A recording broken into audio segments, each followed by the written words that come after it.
पित्ते की पथरी की बात कर लेते हैं, अगर मल्टीपल हो तब भी इलाज इसका मुमकिन है? जी देखिए, मैंने एक चीज़, हम कोई भी तरीका इलाज की इफादियत से कभी भी इनकार नहीं किया जा सकता, चाहे वो एलोपैथिक है, होम्योपैथिक हिकमत है, या न्यूट्रिशन है, या डाइटेशन है। आजकल तो दुनिया में जितने इलाज आ रहे हैं। अच्छा, इसमें अगर मल्टीपल स्टोन्स में बेसिकली ये डिपेंड करता है कि आपके पास जो पेशेंट अल्ट्रासाउंड की रिपोर्ट या सीटी स्कैन अपना लेके आ रहा है, उसमें हम ये देखते हैं कि अगर तो मल्टीपल स्टोन्स के में साइज हैं, 3 है, 5 to 7 या 9 तक है, तो वो तो चीज़ें तो बहुत अच्छी, वो जल्दी कवर हो जाते हैं। बेसिकली जो छोटे स्टोन होते हैं, मल्टीपल होते हैं, ये जल्दी डिज़ोल्व हो जाते हैं, बजाय इसके कि एक स्टोन जो बड़ा बनता है उसकी वजह होती है वो देर से लगता है उसको। लेकिन अगर बाज़ पेशेंट ऐसे भी होते हैं कि जिनका पूरा गॉल ब्लैडर जो है वो स्टोन्स के साथ भरा होता है, तो डेफिनेटली उन इलाज को उनको हम भी ट्रीट नहीं करते, उनको हम भी सर्जरी की तरफ रेफर करते हैं।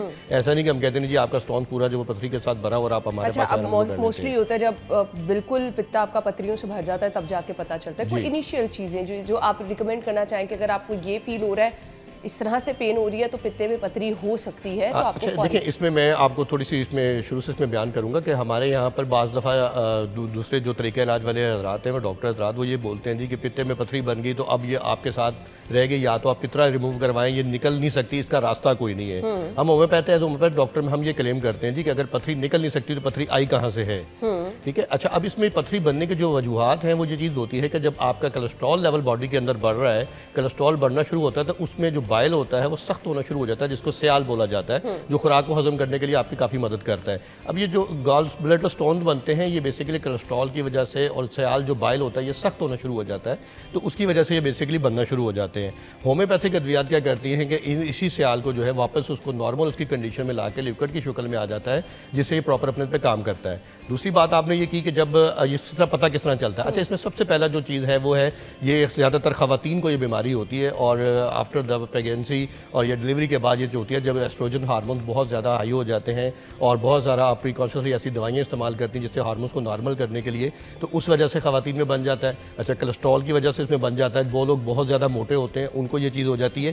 या जो लोग बहुत ज़्यादा डाइट कॉन्शियस होते हैं, अपना वजन बहुत जल्दी कम करते हैं, क्योंकि एक्स्ट्रा जो बाइल होता है, जो कोलेस्ट्रॉल होता है गॉल ब्लैडर के अंदर, वो बेसिकली जिस्म से खारिज हो जाता है और पथरियाँ बनना शुरू हो जाती हैं। अच्छा, सिम्टम इसमें सबसे पहले जो सिम्टम आता है वो आता है कॉन्स्टिपेशन का, पेशेंट को आता है, और पेशेंट कहता है जी कि मेरे यहाँ पर मेदे के मुंह के ऊपर दर्द हो रही है। अच्छा, और वो दर्द क्या होता है कि वो राइट साइड से होती हुई आपके पीछे शोल्डर में, बाजू में, सर में और कमर में जाती है। ठीक है, ये इसका एक सिम्टम्स होता है, और हर टाइम ऐसे लगता है कि जैसे आपने खाना खाया तो आपको नोजिया की या वॉमिटिंग की फीलिंग्स महसूस होती हैं कि ऐसी की कंडीशन अगर आ रही है तो डेफिनेटली फिर आपको गॉल ब्लैडर स्टोन बन रहे हैं, आपके पित्ते को ज़्यादा वर्किंग करना पड़ रहा है, लिवर को ज़्यादा काम करना पड़ रहा है, जिसकी वजह से उसको खुराक हजम करने में ज़्यादा मुश्किल का पेश आती है और ज़्यादा तक़व्वुत लगाना पड़ रही है। पथरी बनने की वजूहात क्या होती हैं अगर इनिशियल स्टेज में बन रही है? जैसे कि आपने तो यूरिक एसिड बता दी, उसके अलावा क्या बता? सबसे कॉज इसकी जो मेन आ रही है वो है डिहाइड्रेशन है पेशेंट्स में। ठीक है, लोग पानी नहीं पीते।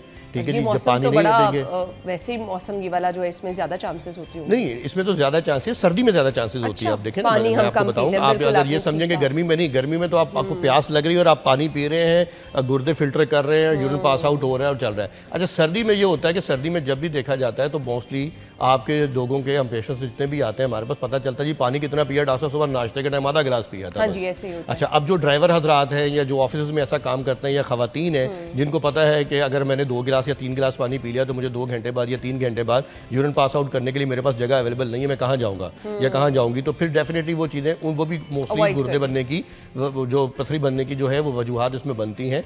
और इसके अलावा जब हमारा इसमें खुराक में आप बहुत ज़्यादा फाइबर वाली चीज़ें या फॉलिक एसिड वाली चीज़ें जब खाते हैं तो उसकी वजह से भी पथरी जो वो बनना शुरू हो जाती है। और इसमें फिर जब विटामिन डी की डेफिशिएंसी जिन लोगों में आती है उन लोगों में गुर्दे की पथरियाँ बनने के ज़्यादा चांसेस होते हैं, या जिन लोगों में विटामिन डी की ज़्यादती हो जाती है वो चीज़ भी उसमें जो है पथरी बनने की वजूहात इसमें सामने आती है हमारे यहाँ। गुर्दे में पथरी और बार बार लोगों को हो जाती है, इलाज भी कराया, मेडिसिन ली, ये जो बार बार रिपीट होती है इसकी रीज़न क्या होती है?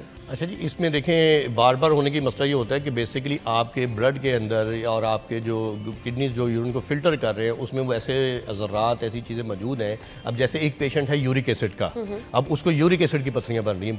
पथरी गुर्दे की पथरियों की मुख्तलिफ इकसाम होती हैं। ठीक है, जैसे कैल्शियम ऑक्सलेट से बन रही है, उसके बाद आपकी इसमें एसिड से बन रही हैं, या यूरिक एसिड की पथरियाँ बन रही हैं। तो ये पथरियाँ की मुख्तलिफ इकसाम होती हैं। अब जब आपकी खुराक के अंदर यूरिक एसिड का ज़्यादा है, यूरिक एसिड क्या है, बेसिकली तेज़ाब है, आपके एसिड है जाएगी। अब ये एसिड जब बॉडी के अंदर ज़्यादा खून ज़्यादा होगा तो डेफिनेटली इसकी वजह से पथरियाँ बनना शुरू हो गई।